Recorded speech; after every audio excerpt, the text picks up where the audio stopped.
নমস্কাৰ। আজি ৰাইজৰ দলৰ চতুৰ্থ বাৰ্ষিক প্ৰতিষ্ঠা দিৱস। হয়, আজিৰ দিনটোতে ৰাইজৰ দল প্ৰতিষ্ঠা লাভ কৰিছিল। আপোনালোকে জানে যে কা আন্দোলনৰ পটভূমিত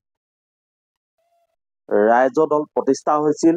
অসমৰ জাতীয় জীৱনৰ সমস্যাবোৰক লৈ যি সময়ত অখিল গগৈ ডাঙৰীয়াই সংগ্ৰাম কৰিছিল, যি সময়ত অখিল গগৈ ডাঙৰীয়াই বিদেশী নামানো বুলি কৈছিল, যি সময়ত অখিল গগৈ ডাঙৰীয়াই অসমৰ জ্বলন্ত সমস্যাবোৰ সমাধানৰ কাৰণে মাত মাতিছিল, কৃষক শ্ৰমিকৰ বাবে মাত মাতিছিল, সেই সময়ত এই বিজেপি চৰকাৰখনে অখিল গগৈ ডাঙৰীয়াক এনআইৰ জৰিয়তে কাৰাৰুদ্ধ কৰিছিল আৰু কাৰাগাৰৰ পৰাই অখিল গগৈ ডাঙৰীয়াৰ নেতৃত্বত ৰাইজৰ দল জন্ম হৈছিল।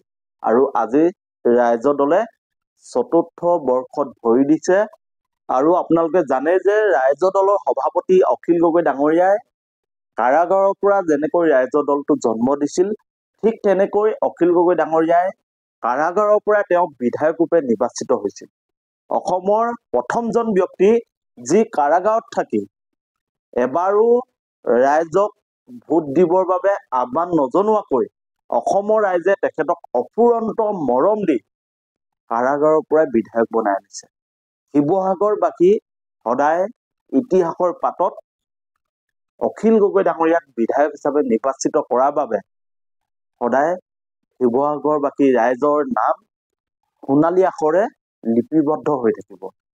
সদায় শিৱসাগৰবাসী ৰাইজক অসমৰ ৰাইজে গৌৰৱ কৰিব আৰু কৰি আছে। আপোনালোকে দেখিছে যে বিগত দিনসমূহত ৰাইজৰ দলে কিদৰে নিজৰ সাংগঠনিক তৎপৰতা বৃদ্ধি কৰিছে। অসমৰ সকলো প্ৰান্ততে ৰাইজৰ দলে নিজৰ সভা সমিতি কৰিছে, নিজৰ সাংগঠনিক কাম কাজ কৰিছে আৰু সমাগত পঞ্চায়ত নিৰ্বাচন আৰু নিৰ্বাচনত ৰাইজৰ দলে এবাৰ অংশগ্ৰহণ কৰিব। আৰু এই যি পঞ্চায়ত নিৰ্বাচন আহি আছে, পঞ্চায়ত নিৰ্বাচনৰ আগমুহূৰ্তত এতিয়া ৰাইজৰ দলে চতুৰ্থ বাৰ্ষিক অতিক্ৰম কৰিছে।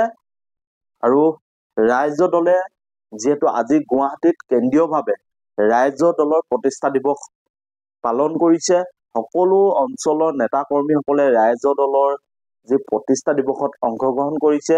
আৰু ৰাইজৰ দলৰ সভাপতি তথা শিৱসাগৰ সমষ্টিৰ বিধায়ক অখিল গগৈ ডাঙৰীয়াও আজি ৰাইজৰ দলৰ প্ৰতিষ্ঠা দিৱসত অংশগ্ৰহণ কৰিছে।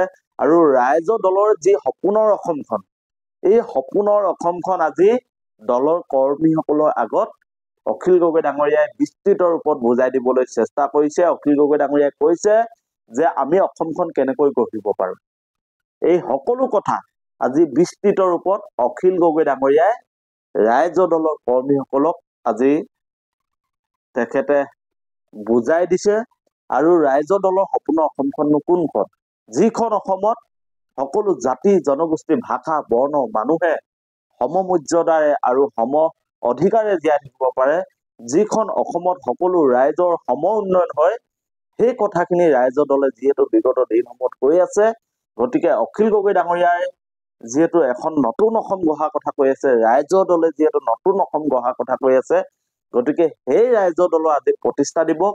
আপোনালোকে ৰাইজৰ দলৰ প্ৰতিষ্ঠা দিৱসত আপোনালোকে সকলোৱে ৰাইজৰ দলটোক শুভেচ্ছা জনাওক। আমি সকলো ৰাইজৰ দলৰ কৰ্মকৰ্তা আৰু শুভাকাংক্ষী লৈ প্ৰতিষ্ঠা দিৱসৰ শুভেচ্ছা জনাইছো, সকলোকে আন্তৰিকতা জনাইছো।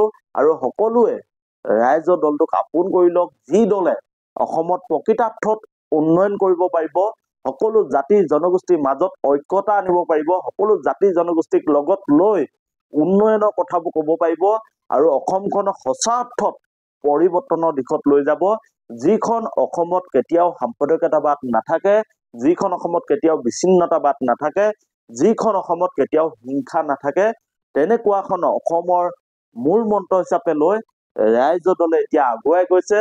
আৰু ৰাইজৰ দলে কৈ আছে যে আমাৰ প্ৰথম কথা উন্নয়ন আৰু শেষ কথা উন্নয়ন।